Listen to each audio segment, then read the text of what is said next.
Hi everybody, and welcome to the channel. My name is Infantry Pulse, and today we'll be going through an Aether Raids offense showcase for my Brunnya. So this will be an Astra Season showcase, and these are just some friend mock battles. I don't usually like to record my actual offense plays during the season, just because, you know, I get distracted when I do that, and then I can play worse than I already do, you know. So, the first replay we have here, this is against my highest ranked friend. I'm not really sure who that is off the top of my head, sorry to this man. But you see we've got some kind of pre-start specials, but also you've got very, very scary Brave Lyn with Fire Sweep Bow and double Poison Strike, which is very deadly for anyone, you know, that doesn't have Null-C Disrupt, which I'm not using my Null-C Disrupt team. In Astra Season, my Null-C Disruptor is Hawkeye, and he's not great. I don't know that if you could have guessed that by just knowing that it's Hawkeye and he's a 3 and 4 starting unit. But anyway, let's get into the action now. So, I'm going to try, I cleared out some of the structures at the beginning, and now we've got Brunnya coming in here to take out the Brave Lyn, so I just don't have to deal with her at all, you know. It's better to do that than try to tank through that and take 20 damage automatically. What is your desire? We'll just move the units around here just to kind of get everyone, you know, in a position that no one's gonna get sniped by anything scary. But speaking of getting sniped by things scary, you know, I'm not perfect in this game by any means, and I, you know, forgot how this whole ground orders thing works. So, two of my units actually take hits here, so Fjorm luckily is fine and does not get outsped by Thrasier thanks to Sabotage Speed from Plumeria. Then Plumeria does take a pretty severe hit here from Flora, but fortunately Pulse Smoke made her not have that special pre-charge, so that's pretty good. Another little lucky thing that happened here is, this is really interesting that Mirabilis has the scale, B-scale that switches places, so it pulls you onto her, onto the bolt trap there. So because of that, then now Mirabilis and Silky are both standing on the defensive tiles, which is not super great for me. So here we've got to kind of figure out, like, how we can take these units out, since they're in my face now, which I hope they wouldn't be. I was hoping they would all, you know, go in for Brunnya and then not die. But here we are. So we're trying to figure out what we're doing here. So my plan is to try and use these range units to try and snipe them all off. So Plumeria can easily take out Mirabilis. And then once Plumeria is in range horizontally for Flower of Plenty, now Fjorm actually can deal 1 damage, which is, you know, exactly enough to take out Flora. Now, I could go in with Brunnya and take out the Thrasier, but I think what is actually better would be to try to use one of these Nagas to take out Thrasier and then try to snipe down the healing tower. But the thing is that Ophelia has Wings of Mercy, so the whole strategy behind this person's team is to try and like pull the person onto that bolt trap like you saw the Mirabilis do, and then from there to Wings of Mercy all over the place to, you know, to snipe units off, So what I've got to do is I've got to figure out here how high my unit's resistance is, to make sure that they can all tank at least 1 hit from Ophelia, because Ophelia will get tapped down. So what I want to do is I want to use one of these Nagas to take out Thrasier, and then use Brunnya to actually take down the healing tower. Just so that Selkie, who has super high resistance, that's like Selkie's whole thing, she has super high resistance and she has damage reduction based on resistance. She's gonna, you know, take out all of my units. All of my units hit res on this team, so the super high res tanks like a Selkie get to be very dangerous. Fortunately, she kind of hits like a wet noodle right now because I'm on the defensive tile, and, you know, Brunnya is a super tank, so she's got that going for her. So Plumeria has very high res, so she'll be able to take that, and then totally overkill with Iceberg in return. that's fine. So now all we have left to deal with are the Aether structures on the right-hand side there, and that Selkie. But here's the problem, is that Selkie is a thick girl, so we gotta figure out a way to take out the Aether structures without any of my units dying. So the good thing is that I've got a healer on the team, and, you know, Brunnya is standing on a defensive tile, so she's got that all going for her. But if she moves, then Selkie's gonna be in range to hit some of these units. So we're gonna go ahead and send Team Naga over here to the right-hand side to clear up the Aether structures. Fjorm's gonna heal her up, which is great. And so goal is to try and clear out the Aether structures, and then find a way to get Selkie off the defensive tile. Because as long as Selkie's on the defensive tile, I don't have a unit that can kill her. So it's turn 6, so we're really pushing it up here against the end. Really close here. So we are gonna be using Naga here to make this happen for us. Fortunately, as long as I can get Fjorm and Plumeria out of the way, while still having Brunnya in range, Selkie will attack Brunnya, because Selkie probably won't one-hit kill any of the Nagas, so she'll go for Brunnya and deal 0 damage just because Selkie doesn't want to die, right? So the AI will take a neutral matchup over a losing matchup every time. So here we go. We're going to go ahead and try and wall off Plumeria from Selkie's threat. Same with Fjorm. Get her out of the way. Also heal up Brunnya a little bit, you know, because she deserves it. She's done some work. What is your desire? And then we'll move Naga up there just to give the Naga that's in range a couple bonus stats. Naga gets extra stats based on how many dragons are by her, so that was the goal of that. And we're on the last turn, which is great, because now we can take out that last Aether structure, and Plumeria has very, very, very high attack, not to mention it's her bonus week, so she can actually break through all of Selkie's crazy res business. And that'll be the game there. So that's the first match.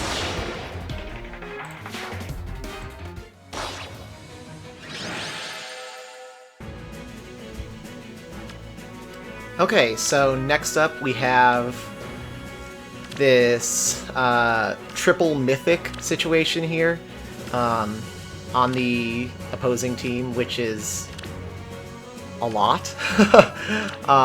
So they're going for minimum lift lost.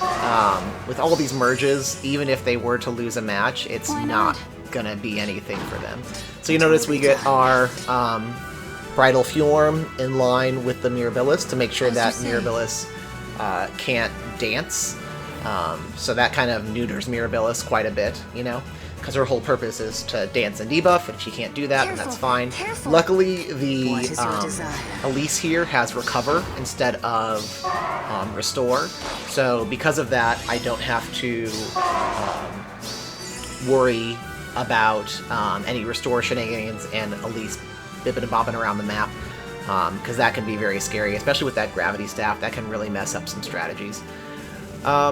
So you notice that this person has the Duma and the max level Catapult, and so because of that, they can actually take out 2 enemy structures. On the bright side, they took out the 2 that don't matter at all, so that actually helped me a little bit. I run Duo Hindress in this season because one of my other teams is Brunnya and Halloween Hector, so I like to have the, I said Duo's Hindrance, Duo's Indulgence. So I like to have Duo's Indulgence just because that gives Halloween Hector 2 hits of that 20 damage.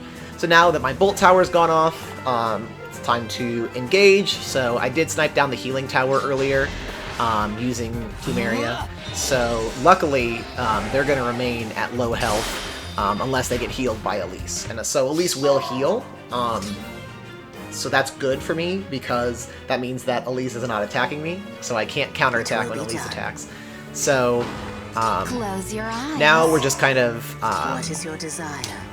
biding time a little bit, just to make sure that, you know, nothing goes crazy. I did shimmy my Bridal Fjorm over last turn, if you didn't notice, to make sure that Poshiden Summer Micaiah is not able to dance this turn, which is good because we don't want anything to do with that plus 10 Duma. So here, she doesn't get the Brunnya doesn't get the kill on Thrasier just because of color triangle disadvantage, which is fine. She doesn't need to get the kill here, but that is a little unfortunate. And that's again super high merges. That stuff happens. Petra hits nothing here. Petra does no damage, which is sad for Petra. She's actually one of my favorite characters from Three Houses. I think she's super intriguing and super fun and, you know, good-hearted. So this is an unfortunate little situation where, because of Bolt Tower, my Plumeria actually almost dies unexpectedly because Micaiah actually jumps to the side of Duma there. But fortunately, it is her bonus season, and she has super high res and attack res push anyway, so nothing really net zero on that, so that's good at least. So she survives 1 health, so she barely survives. It's like a tactics drill style, but you know. So we'll take out Duma here, which is good because we can't counterattack against the Duma. Brunnya can't counterattack against the Duma.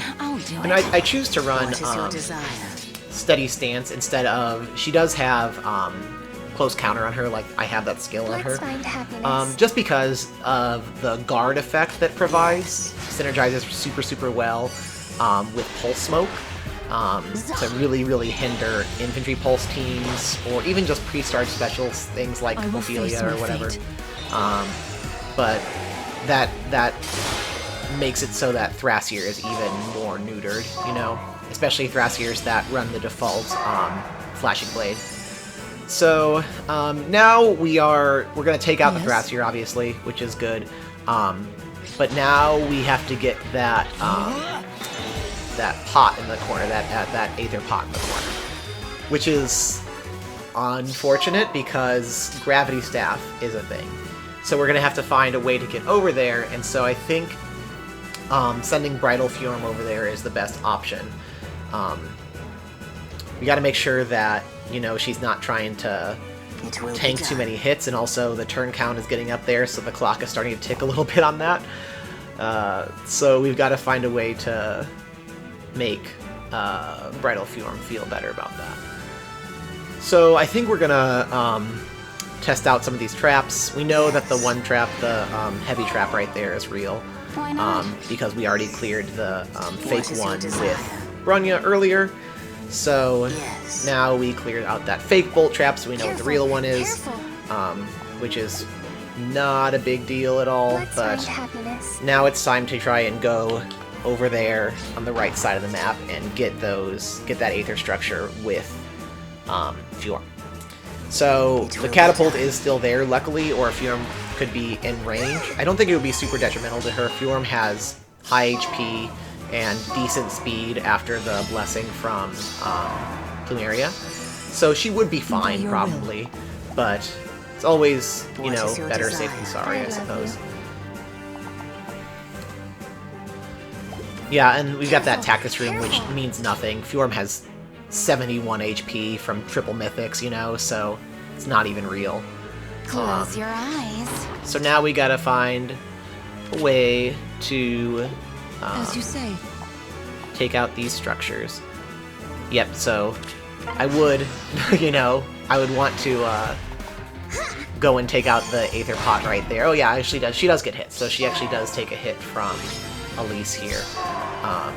I would have wanted to take out the Aether pot yes, last turn, but I got stuck by gravity. So we hit Elise here for some good damage, but she has high HP actually. Pretty high HP for a healer, which is usually Elise's fault, like downside is that she doesn't have pretty good HP. So blessings really help her out, make Elise a lot better of a character.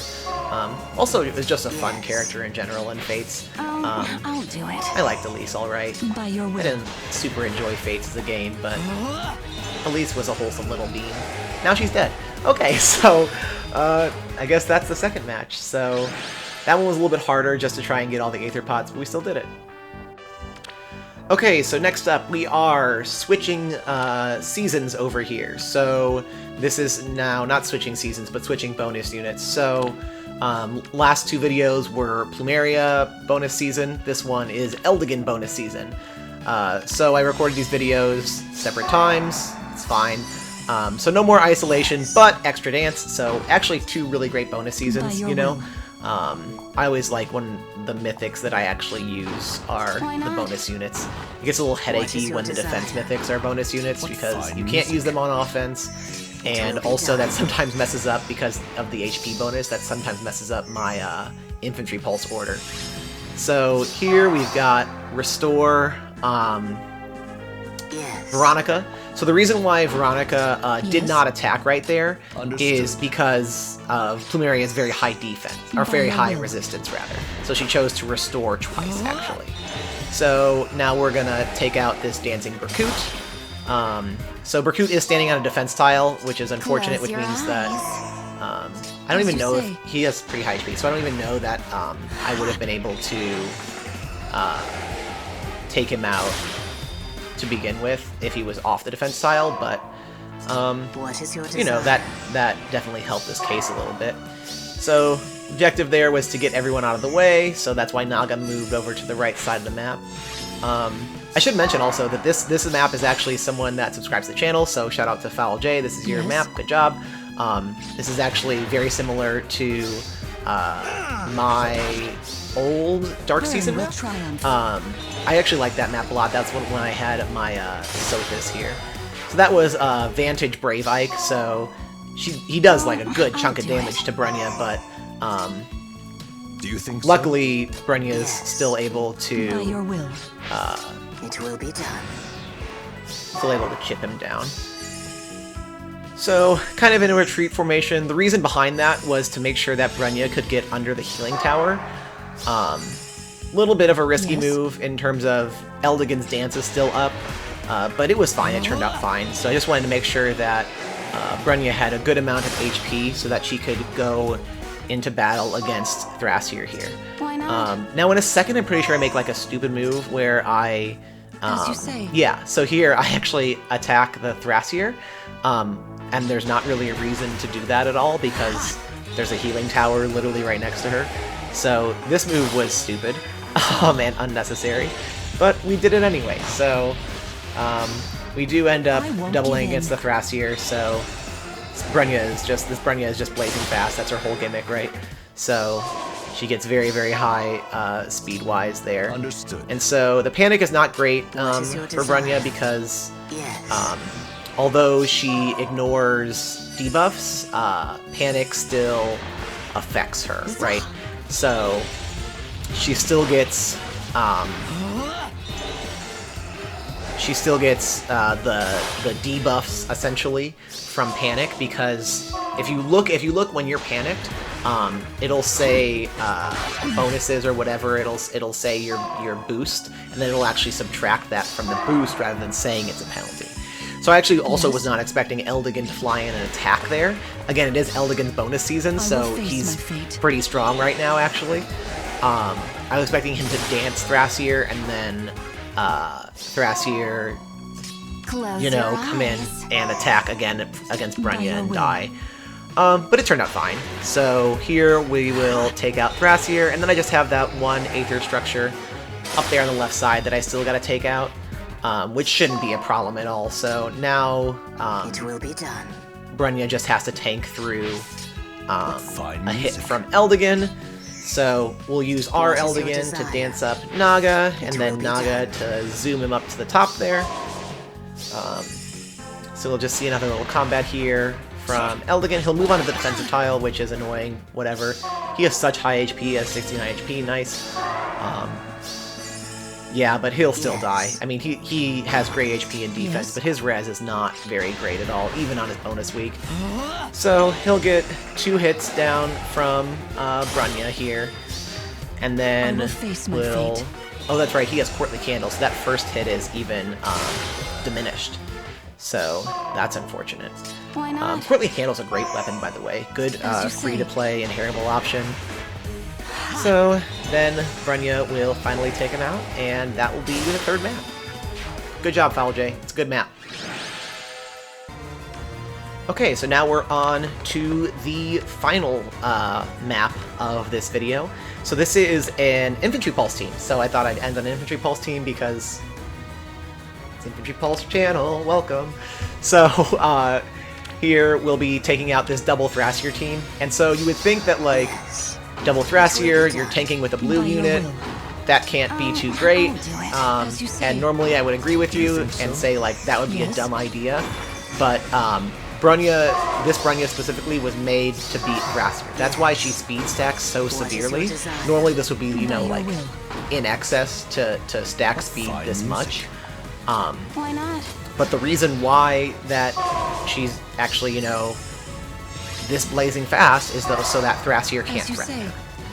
Which is really great, and Plumeria helps so much with that. This I was using this set before Plumeria came out, just with double Naga and an Altina, and it worked fine. But now that Plumeria is here with Sabotage Speed and with that Speed Blessing, it just makes Brunnya that much better. She really is a great unit, and she's, you know, I mean, this is a very high investment, obviously, in terms of fodder.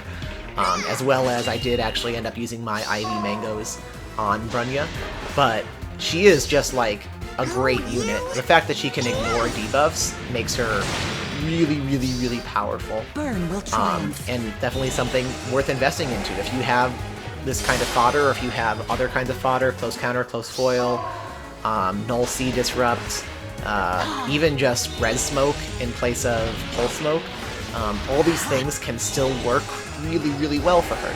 She's just a great unit just because of that. Ignoring the debuffs effect makes her a really good unit for Aether raids here.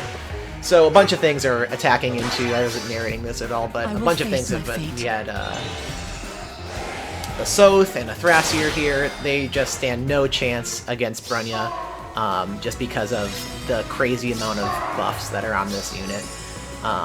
So now we've got Brunnya against two red sword dancers, and that's sad for them. I almost feel bad, almost, but not quite.